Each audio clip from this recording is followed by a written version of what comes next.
After saving a lion cub, a man is surrounded by the pride, and what they do is shocking. The muddy waters of the Mara River rushed around David Thompson's chest as he fought against the current, the drowning lion cub clinging desperately to his shoulders. Just minutes earlier, the 34-year-old wildlife photographer had been setting up his equipment on the riverbank when he witnessed something that would change his life forever. A tiny cub tumbling into the swollen river, swept away by floodwaters that had risen overnight from heavy rains upstream.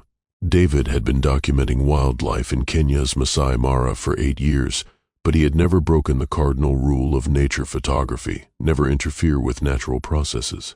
Until now, the cub, no more than 4 months old, had been playing too close to the water's edge when the soft earth crumbled beneath his paws.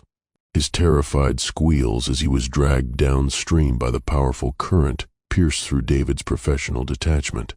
Without hesitation, David dropped his camera and plunged into the dangerous river. "I couldn't just watch him drown," David later told investigators. "Every instinct I had as a human being overrode my training as a wildlife photographer." The rescue nearly cost David his life.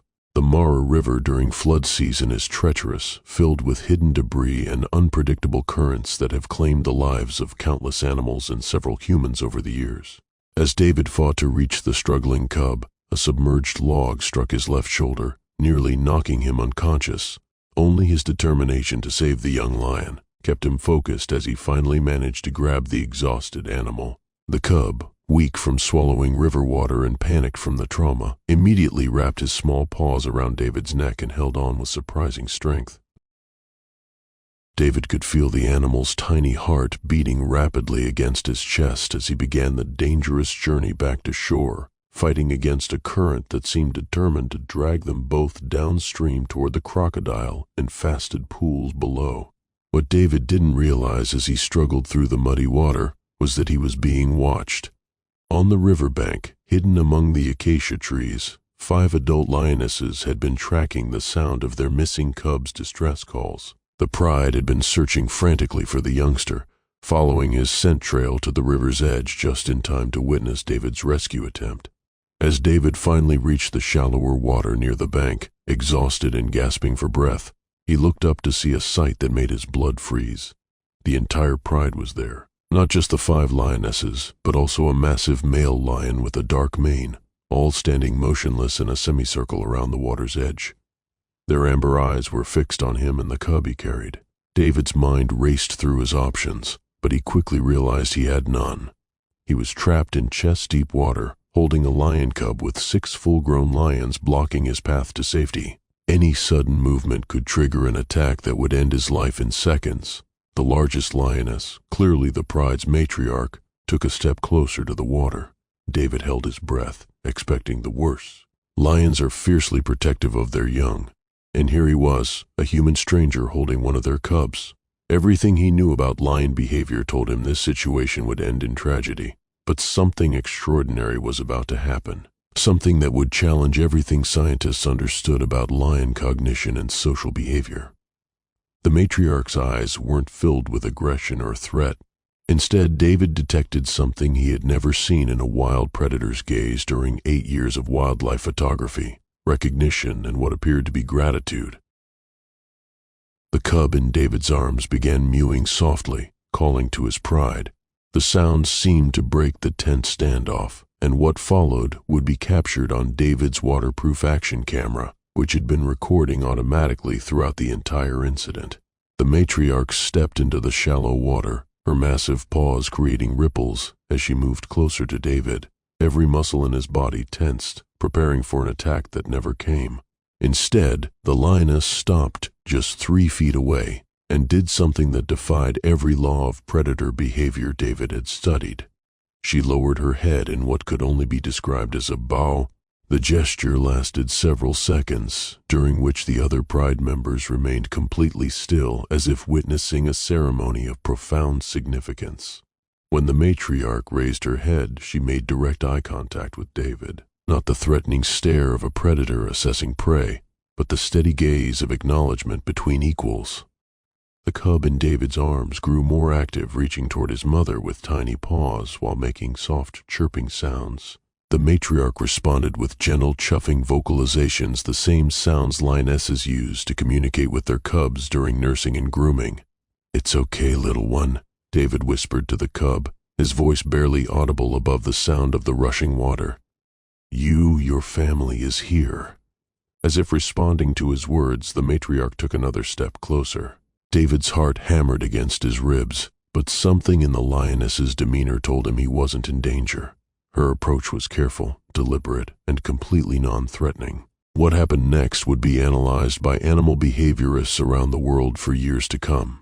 The matriarch gently extended her massive head toward David, close enough that he could feel her warm breath on his face. For several moments, she simply studied him, her intelligent amber eyes seeming to assess not just his physical presence, but something deeper. His intentions, his character, his role in saving her cub. Then she did something unprecedented in recorded lion behavior. The matriarch began to groom David. Her rough tongue made contact with his forehead, the same nurturing behavior she would show to members of her own pride. The gesture was unmistakable. She was accepting him temporarily as part of her family unit. David remained perfectly still, hardly daring to breathe, as this apex predator showed him a level of trust that contradicted everything he thought he knew about wild animals. The grooming lasted only 30 seconds, but the message was clear to every member of the pride. David was not a threat. He was not prey. He was the human who had risked his life to save one of their own. The other lionesses began to move closer, their body language relaxed rather than aggressive. The massive male lion, who had been maintaining a watchful distance, padded to the water's edge and lowered himself into a resting position.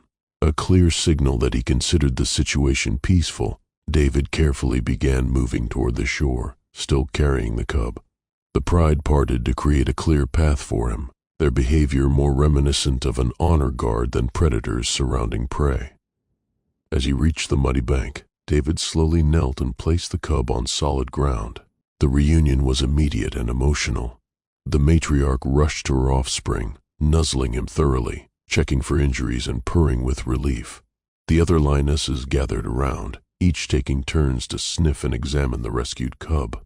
The male lion approached last, his massive head lowering to gently touch the youngster with his nose.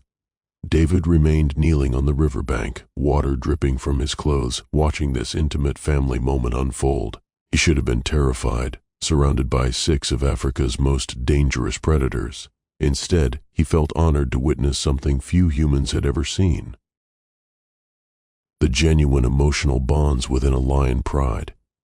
Dr. Sarah Mbeki, a wildlife biologist who later reviewed David's footage, was stunned by what she observed. The grooming behavior exhibited by the matriarch is typically reserved for pride members, she explained. For a wild lioness to extend this gesture to a human suggests a level of cognitive recognition and gratitude that challenges our fundamental understanding of feline social intelligence.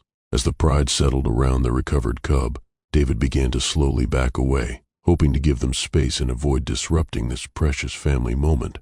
But the lions had other plans. As David began to retreat, the matriarch looked up from her cub and made a sound he had never heard before in 8 years of documenting African wildlife. It wasn't a roar or a growl, but a gentle rumbling call that seemed almost conversational. The other pride members immediately responded, rising to their feet and positioning themselves in a formation that took David's breath away. The lions arranged themselves in 2 parallel lines, creating a clear pathway from where David stood to the acacia tree where his photography equipment waited. It was an escort formation, honor guard protecting his safe passage away from the river. "Impossible," David whispered, his voice caught by the waterproof microphone still recording every moment. They're seeing me safely out." The matriarch took the lead position on David's right side, while the massive male lion moved to his left. The 4 other lionesses flanked them, maintaining perfect spacing as they began a slow ceremonial walk away from the riverbank. David found himself in the center of this extraordinary procession, surrounded by over 1,500 of apex predators who were treating him like an honored guest rather than potential prey. The rescued cub, now recovered enough to walk, trotted alongside his mother, occasionally looking up at David with what appeared to be curiosity rather than fear. Every few steps, the youngster would brush against David's leg, a gesture of familiarity that left David speechless. As they reached David's equipment, the Pride came to a halt. The matriarch approached David one final time, her massive head tilting slightly as she studied his face. Then, in a gesture that would be replayed millions of times on social media, she gently pressed her forehead against his. The same greeting behavior lions use with trusted Pride members.